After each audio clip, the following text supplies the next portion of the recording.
Hey everybody, Mark Agnesi here again in the back room of Norman's Rare Guitars. Welcome back to another episode of Guitar of the Day. Hey, what'd you think of that custom colored telly yesterday? Who wants to bet if that's still in the building? Nope, gone. Sorry, sold it. That's another telly bites the dust, man. Whew. What do you want me to say, man? I'm fucking really good at this. If there's anybody in the greater Los Angeles area who's good at doing transmissions, Jen could use some transmission help. If anybody wants to throw her a bone. Yeah, 2013. You know, Ultima. Throw her a bone for transmission work. Yeah, hit us up at the shop. You know, I think you're looking to do that fairly soon, right? Yes. Yeah, it's like quick as you can. Yes. Andiamo. All right. It's what fucking day is it? It's Wednesday.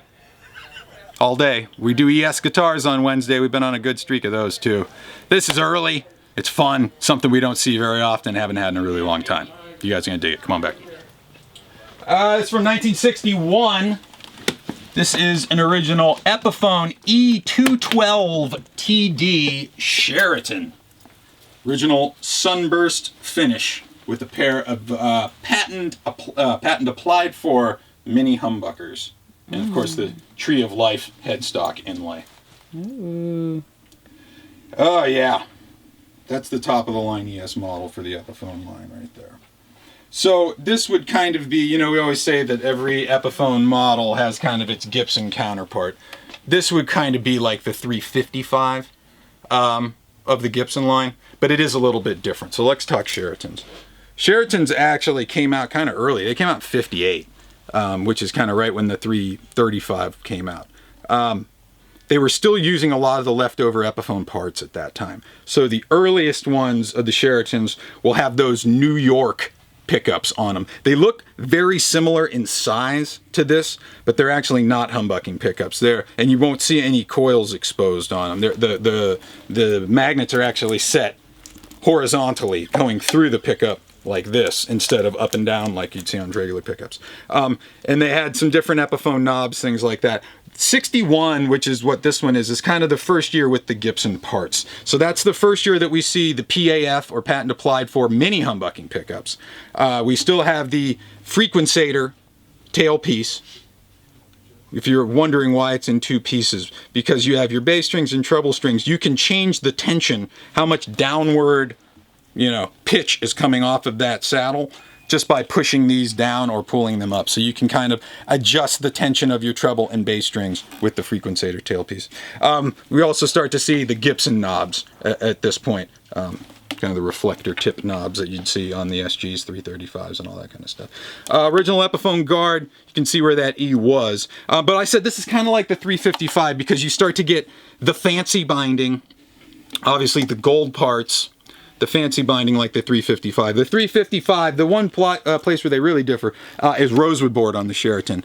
The 355 would be ebony. The 355 would just have a big block mother of pearl inlay. This has the inset triangle, which is kind of a combination of pearl on the outside with the abalone triangle in the middle. You'll see these on the Sheratons.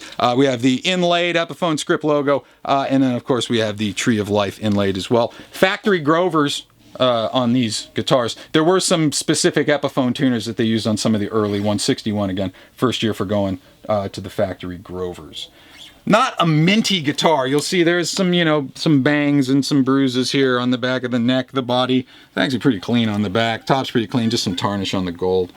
Original frets still in really good shape, actually. Still got lots and lots of life in them. And again, like we did that 61 Casino a few weeks back, we got the tweed, the early tweed with blue interior Epiphone hard case. They're just cool guitars, man. Also, the thing you'll see is the headstock shape. This is still kind of the shorter headstock. Once you get a little bit later, these two will kind of thin out and elongate like you see on a lot of the other Epiphone models. Still wide nut, 1 11/16. I mean, this would be like the equivalent of like a 61 ES 355. It's a major guitar. It's, yeah, absolutely. Totally cool. Why don't we go to the couch? We'll plug this guy in, see what kind of sounds it makes. Let's go do it. All right, we're out front. We have the 1961 Epiphone Sheraton original Sunburst finish with the 2 PAF Mini Humbuckers. We're going through the same 65 deluxe reverb reissue from Fender, all EQs at noon, volumes at noon. It's a little bit of reverb. Let's start up on that neck. Patent applied for Mini Humbucker all by itself. Let's see what we got.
Moving on.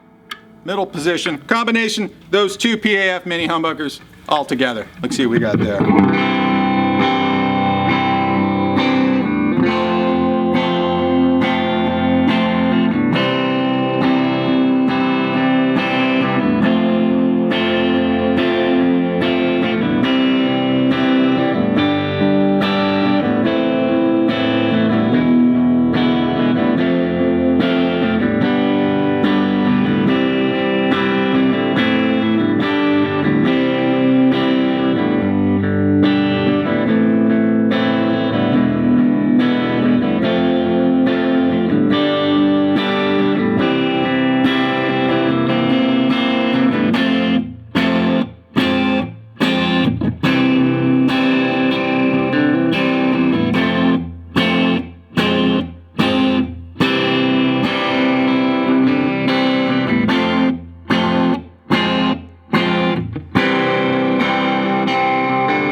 So it's gonna have bridge pickup, wide, F and open, all by itself. Let's see what we got going down there.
1961. Original Epiphone E-212TD Sheraton. Top of the line ES model for the guys at Epiphone. This one's got 2 PAF Mini Humbuckers, original Sunburst finish. Frequencator tailpiece. Original tweed and blue hard shell case. Sorry, I ran out of breath there. There's your Wednesday for this week. Follow me on Instagram at Mark Agnesi. Follow the store at Norman's Rare Guitars.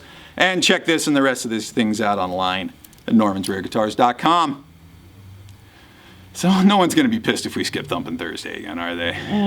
Whatever, like 3 people are going to be. I haven't got any new basses. There's tons of cool guitars in here. Thumpin' Thursday's canceled. We'll see you guys back here tomorrow for another episode, another electric guitar episode of Guitar of the Day, and it's going to be sick. We'll see you guys tomorrow. Have a great night. Peace. Bye. Bye.